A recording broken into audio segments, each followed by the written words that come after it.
या फोटोमध्ये मी आहे, माझ्याबरोबर जी मुलगी आहे तिचे वडील माझे अतिशय जवळचे मित्र आहेत, म्हणजे होते, ते आज नाही आहेत. त्यांची आई जी आहे तिची माझ्या बहिणीच्या वर्गामध्ये शिकलेली आहे, कॉलेजात ते सोबत होते, त्यामुळे आमचे घनिष्ठ संबंध आहेत. आणि अतिशय कौटुंबिक जिव्हाळ्याचे संबंध आमचे आहेत. माझ्याकडे असं कुठलं गणपती नसेल, दुर्गोत्सव नसेल, कुठला सण नसेल की त्या सणामध्ये यांचा परिवार कधी हजर नसतो.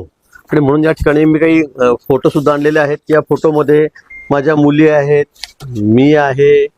या फोटोमध्ये गणपतीच्या वेळचे सगळे आरतीचे फोटो आहेत. माझ्या मुलींच्या सोबत मुलीचे फोटो आहे. म्हणजे अगदी अशी फोटो, म्हणजे माझ्या मुली मुंबईला आल्या गावाहून की या सगळ्या सोबत असतात. फिरायला असेल, कुठे शॉपिंगला असेल, कुठे बाहेर जायचं असेल तर हे सगळे सोबत असतात. त्याचे अनेक फोटो, शेकडो फोटो माझे आणि यांच्या परिवाराचे, यांच्या आईचे, त्या भावाचे त्या सोबत आहेत. हे गणपतीतले फोटो आहेत.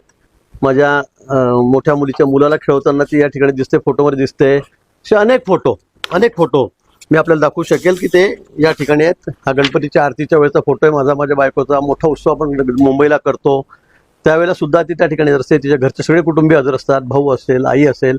आणि इतके आमचे जिव्हाळ्याचे संबंध आहे. आणि असं असताना गेल्या 4-5 दिवसापासून आपण बघतात की जाणीवपूर्वक काही माध्यमातून काही लोक हे फोटो आमचे त्या ठिकाणी सेल्फी काढलेले त्यांच्या माध्यमातून दाखवतात आणि त्याचा वेगळा अर्थ लावतायत. खरं म्हणजे त्या सेल्फी काढण्यामध्ये आता आपण फोटो जर बघितले असेल तर काही नाही. माझ्या मुली जशा फोटो काढतात माझ्याबरोबर, तिच्यासोबत काढलेले आहेत. अनेक फोटो आमचे आहेत, तसे तिने पण फोटो काढलेले आहेत. पण हे काढत असताना आजूबाजूला माझ्या मुली आहे, कुटुंबीय आहे, तिचे कुटुंबीय आहेत, पण ते क्रॉप करून, त्याच्यामध्ये छेडछाड करून, ते कापून फक्त आमच्या दोघांचाच फोटो त्या ठिकाणी दाखवलेला आहे, मुद्दामून.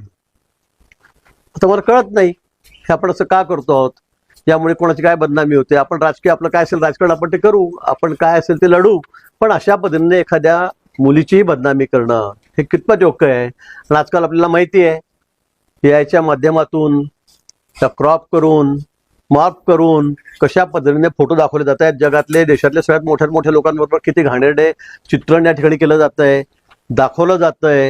आणि म्हणून याचाही वापर इतका चुकीचा चाललेला आहे की कोणाकोणाला आयुष्यातूनच उठावं लागेल की काय, अशी परिस्थिती या ठिकाणी निर्माण झालेली आहे. आणि म्हणून मला वाटतं की माझे राजकीय हेव्यादाव्यातून काही मंडळींनी हा फोटो या ठिकाणी दाखवलेला आहे.